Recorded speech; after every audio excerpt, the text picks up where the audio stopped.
All right, so I'm just going to wait for everyone to kind of join and see who's going to join tonight.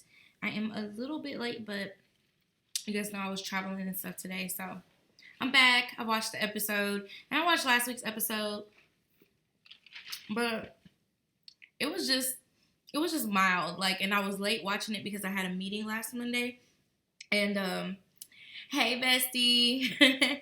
so yeah, I didn't do it on actual YouTube. I actually did it on Instagram. For those who follow me on Instagram, if you don't see the video here on Monday night, check on Instagram the next day because more than likely it'll be on there. I don't know, I just felt like it's been getting a little dry in this season. Like, they keep going back to the same old storylines. What's up, Gary? And kind of like, I don't know, I'm just not here. I'm just kind of bored with Love and Hip Hop right now. At this point, I just want them to stop making up stuff. Like, why is Joseline so angry and she just had a baby? Like, I'm just trying to understand. Like, maybe she just needs to go sit down somewhere and relax her mind and let your body be free. I feel like, yeah. But anyways, I'm just gonna see if a couple more people join, and we'll go ahead and get started. All right, so today's episode was Up in Flames, episode 10. Hey, bestie, my girl Sam is here. And it starts off with Joseline, and she comes in, and she's like, I just had baby bunny Bella, and, I've been taking care of her. I've been being a mother, so, things have just been going really good, but now I need some me time. I need some sexy time for me. I was like, okay, go ahead, boo-boo. She's like, so I'm meeting up with my girlfriends, and we're going to talk about it all. I was like, okay. And so she meets up with her girlfriends, which turns out to be Melissa and Jessica Don. They're all cool now. Everything's, good to go. And Joseline wants to tell them about her so-called snapback, okay? And she actually did look good. If they were saying she was only like a couple of weeks postpartum,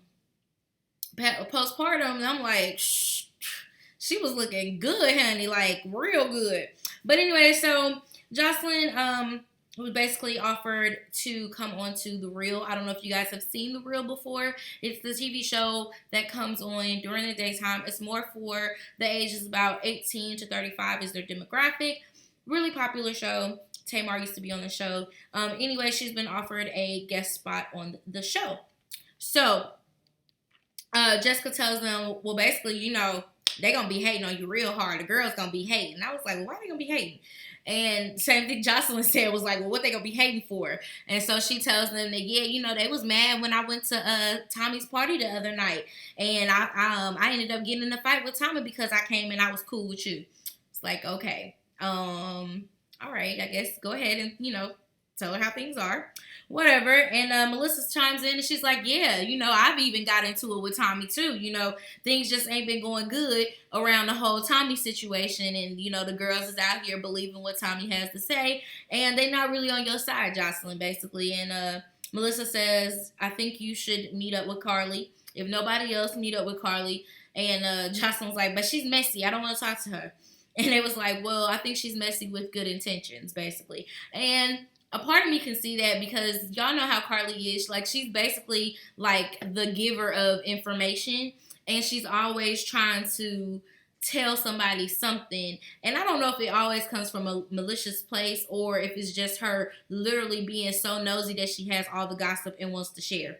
That's my idea. Y'all let me know about what y'all think. I know Carly messy, but we'll get into more of that as the show goes on. So basically, they say, yeah, you need to meet up. She's like, okay, I'll do it. I'll do anything. So then we see Carly, and she's walking through the forest. Like, I cannot get over the fact that Auntie Jock, like, lives in this forest. Like, somebody tell me, please help me understand. Like, was this the only place that was available for him? Like, I'm just not getting it. I'm really not understanding why he lives in this forest. But anyway, she's walked up there, and they are talking, and she's like, so, I mean, what's up? I thought this was all about honesty. I just wanted some honesty. That's all I wanted from you, Jock. And he's like, but I mean, you brought my baby mama up here. Like, why did you bring my baby mama? And, excuse me.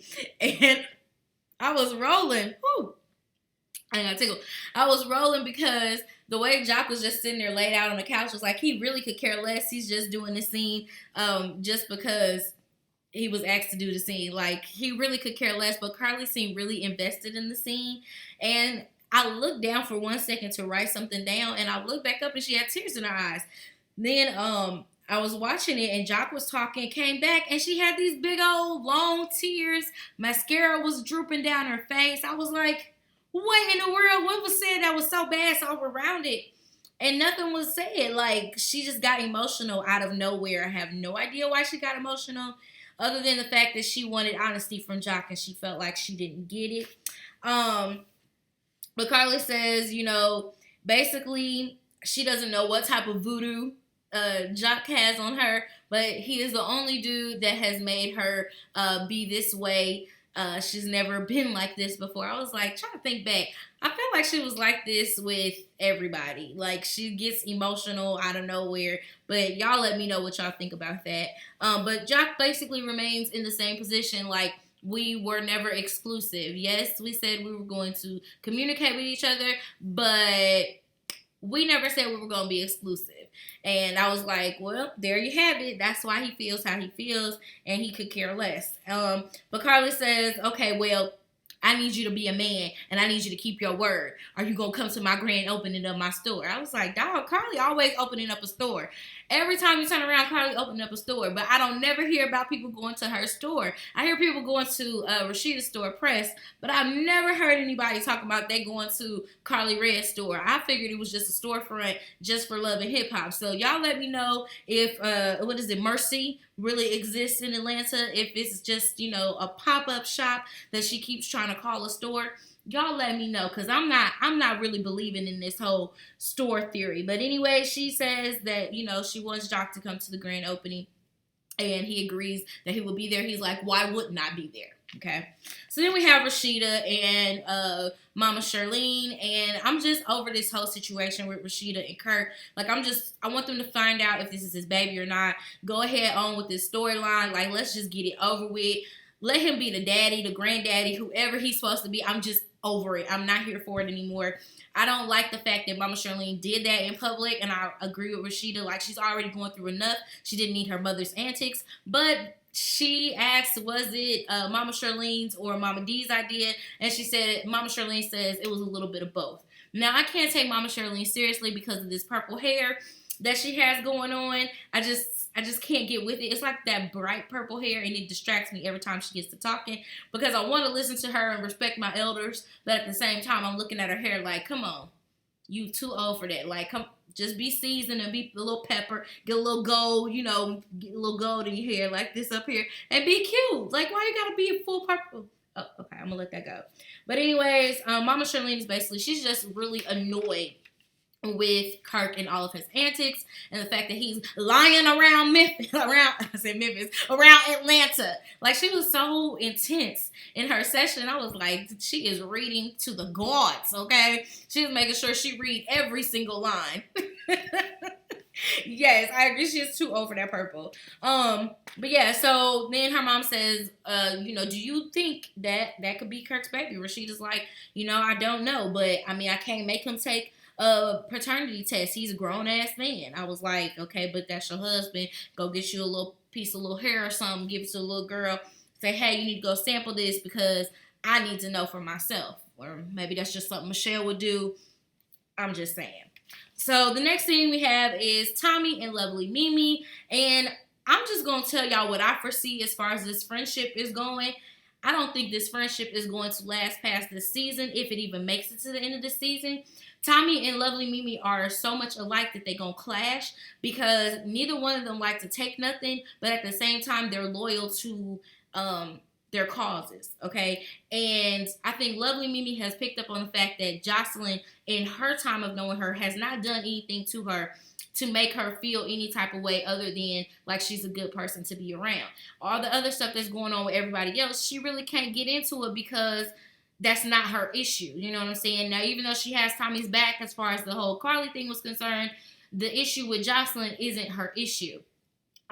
So yeah, like basically they recap the comedy show, And she talks about she can't be around people who are going to get her in trouble. So that's why she's with Lovely Mimi, you know, talking to her. She rocks with her. Lovely Mimi asks Tommie, so have you talked to Don? Tommie says, no, why would I have talked to Don? And Lovely Mimi was like, well, you know, because of things that went on, you know, she was just being there for Joseline because Joseline has been a changed person, you know, and I haven't experienced this person that you guys have talked about. So at that moment, it was like Tommie had a realization that Mimi may not be as loyal to her as she thinks. And so she asked her the question back. She asked her, well, do you think you could ever squash the beef with Joseline? And Tommie says, no.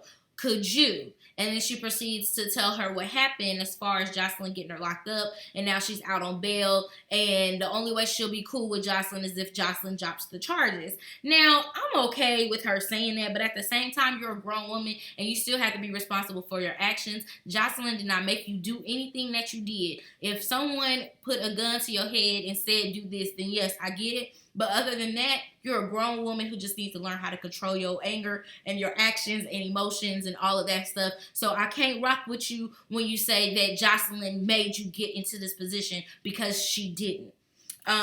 So the next thing we have is KK and Samantha. Now, this was just a kind of an awkward scene for me, because you could see the hurt. I don't know if she was acting really good. You could see the hurt in Samantha's eyes. You could see the concern in KK's eyes, but at the same time, it was kind of a forced scene, because Samantha like just came out of nowhere. You think you her mother, don't you? You think you her mother. I was like, okay, where did that come from? But apparently there's some underlying issues with KK and Samantha, because Tommie goes to KK like that's her mom, and then Tommie also goes to Samantha like that. Like, I'm just so confused at what's going on right now between them, like behind closed doors. But I do think they have some underlying issues as far as KK and Samantha being the mom or being the person in Tommie's life. And it just seems like KK really is concerned. She is like the drunk whisperer or something, because she just knows that the liquor is what's controlling them. And if they could get off the liquor, everything would be good. Their relationships would be great if they could just get off of that liquor. I was like, wow. So she even said, she was like, I hold my liquor fine. I could drink as much as I want. She said, yeah, you drink it like it's water, but it still affects you. And I think that's a lot of times when people do have alcoholism problems, they don't see it because they drink so much that this is their norm to them. So when they're not in a normal state, they don't even realize that they're not in a normal state, if that makes any sense. But anyways, KK does tell her that she needs to get off the alcohol and that they both need to go to therapy. So then we have Carly once again. Carly has moved her new shop, Mercy, whatever you want to call it, to a new location inside of a mall in Atlanta. Melissa comes and she tells her that she's so proud of her. And then she's like, you know what? You and Joseline need to talk. We talked the other day, and I think you guys just need to talk it out and get some things understood. And Carly was like, why? So she could throw some more flowers at me?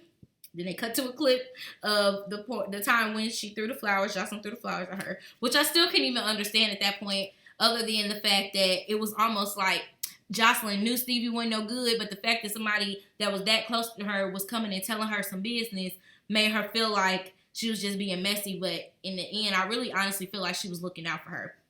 Just my opinion. And then she says, or so she can blackmail me. And y'all remember that time from last season. She was like, I got this envelope right here, and you don't want me to put out the envelope. Okay? I got this information, so you better stop doing this. Okay? And I was like, okay, Joseline, whatever you got to blackmail this baby, go ahead and do it. But anyways, Melissa ends up convincing her to have the meetup. But again, Carly's like, I ain't gonna make no promises that this is gonna be okay. Okay. So then we got KK, Tommie, and Samantha, and you could just tell that literally the problem is they are hurt, and they are hurt to the core. Okay, in the words of Mimi, they have been hurt so much between Samantha and Tommie that they don't even know how to come out of that hurt and to actually talk their feelings out, which is why I can understand why KK keeps recommending that they go to therapy, because they genuinely need to talk to each other and not at each other. Tommie is constantly talking at her mother, and I can see why her mom is like, okay, well, I'm trying, but every time you're always doing this or you're always doing that, and then they butt heads because they literally the same person. Um, they like going back and forth, blah blah blah, saying stuff, and then KK keeps trying to like cut in. And hold on, cause the alarm's gonna go off. Hurry up. Babe just got home, so he gonna keep letting the alarm go off. Like, okay. My bad, y'all. Life is real out here, okay? Yeah, we put it back on. So, where was I? Okay, so KK actually had to interrupt. She kept trying to, and finally she was like, look, this is my house. Y'all gonna listen to me and what I gotta say, okay? Like, y'all need to quit this and talk to each other. By then, Tommie had had enough. She storms out, kinda. And right before she storms out, Samantha was like, you only come to me when you want me to help you with your boyfriends, when you have problems with your boyfriends. And I guess that sparked something wrong with Tommie. So evidently, there's been some times where Tommie has came to her mom with some sort of issue of whatever, dealing with a boyfriend. And now this is what's come from it. So I want to know what boyfriend she's talking about, because the only boyfriend we've known Tommie to be connected with is Scrap, who's now locked up. So who is these other men? Come on, Samantha, give us the tea, okay? So the next scene is basically the bonfire of hurt, is what I've been calling it, because literally it was like a bunch of women sitting around that had been hurt, scorned, or feeling some type of way. We're just sitting around at this bonfire. You have Bambi, who was hurting because of Scrappy. He's leaving to go to Miami, and Scrappy hadn't really told her. She found out through the grapevine.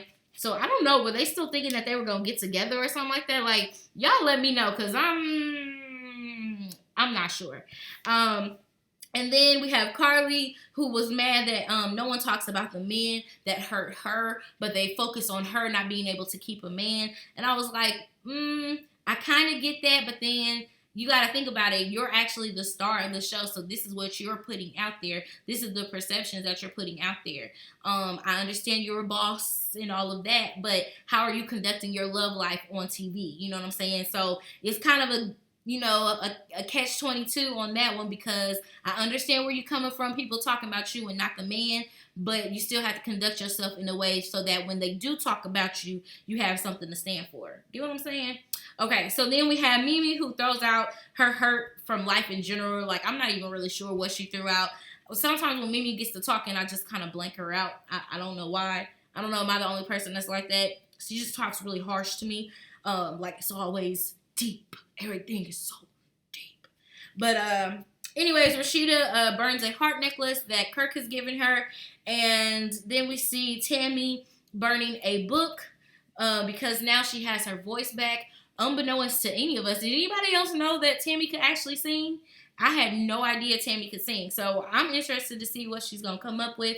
That's probably going to keep her storyline going. Seeing her in the studio may actually bring some hip-hop to the love. I don't know. Here, just throwing that up in the air. So then we have Joseline and Carly, and this is the end of the episode, basically. Joseline just comes real hard at Carly. Like, I think they had maybe sat down like 1 or 2 seconds, and she was like, boom, you just the mouth of the South, Carly. That's who you are. You're the mouth of the South, and that means both ways.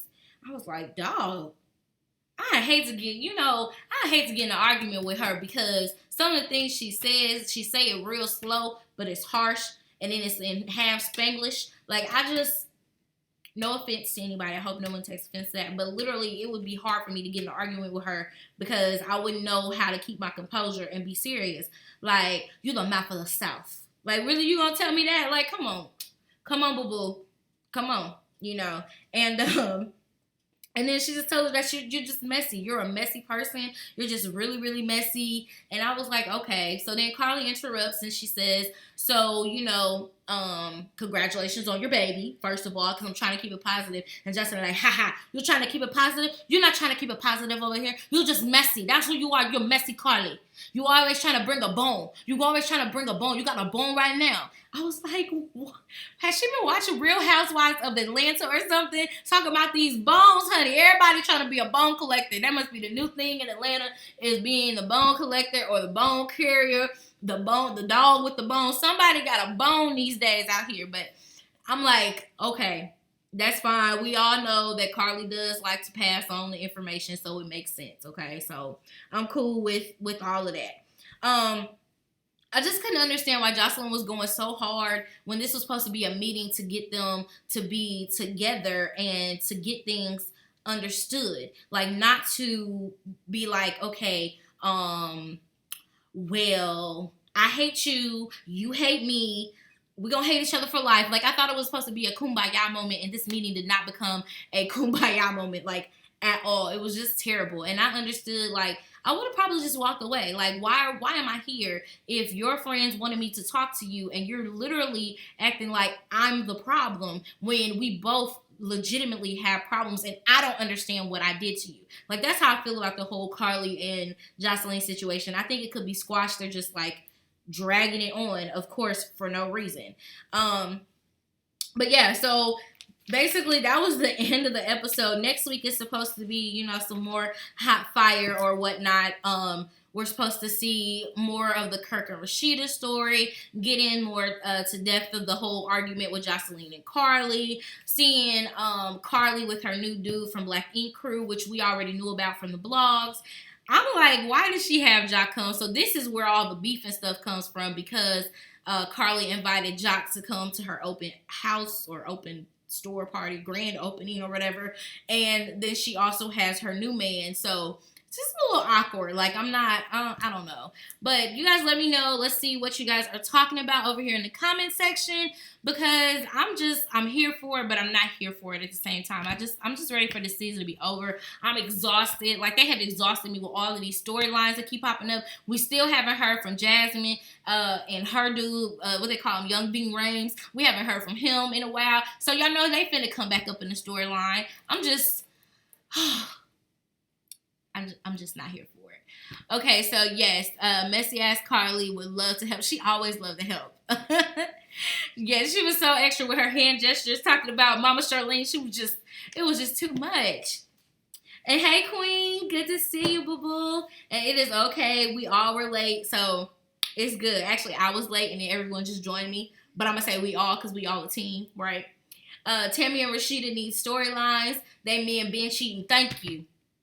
They men been cheating since been cheating, and now they're just trying to act like they ain't been cheating. Is what I feel like. Like, they just found out or just had this big revelation that my man been cheating on me. Like, I don't understand how you've been with somebody for this long, and then you just now finding out that that person can sing or has some type of hidden talent.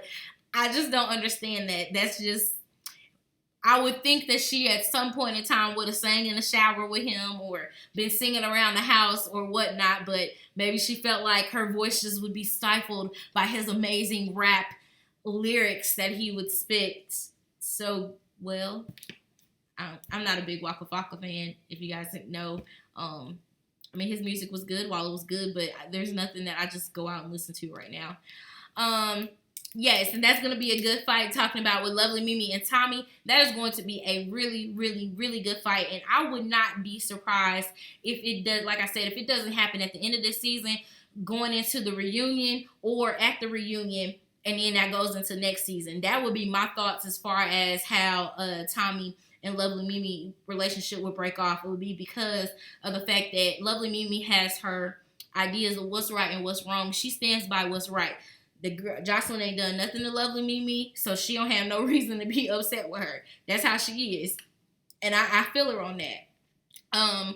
Let's see. Yes, her accent, I would have laughed in her face. Like, you're not gonna be talking about you throwing that bone. You throwing that bone. You always trying to carry the bone. Like, really, really? Okay. Yeah. So this episode, up in flames. It was up in flames, if you ask me. One thing, what was I going to mention?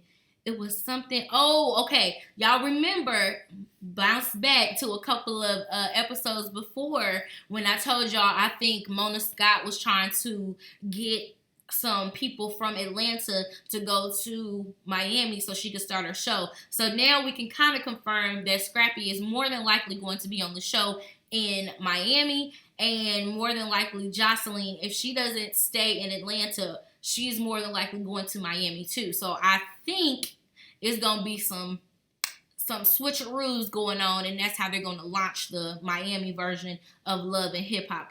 So I hope Joseline brother on Love and Hip Hop. Listen, Joseline brother, is it a brother sister brother? Okay, is that the one that's on there? Is that the one that was transgender? Y'all gotta let me know, cause y'all know how I'm trying to see. But yeah, he's trying to get a degree. Bless his heart. He in a mess, but he trying. Polo Tink Tink. All right, you guys, it has been great. I'm getting ready to go and work on some notes from the episode of Real Housewives of Atlanta. I am going to be doing a recap of the entire reunion, end of the season, and to let you guys know, I did not enjoy Real Housewives of Atlanta until episode 3. I'm talking about the reunion. So episode 3, the last 3 minutes of that episode, and then episode 4 of the reunion really had me. So, whatever.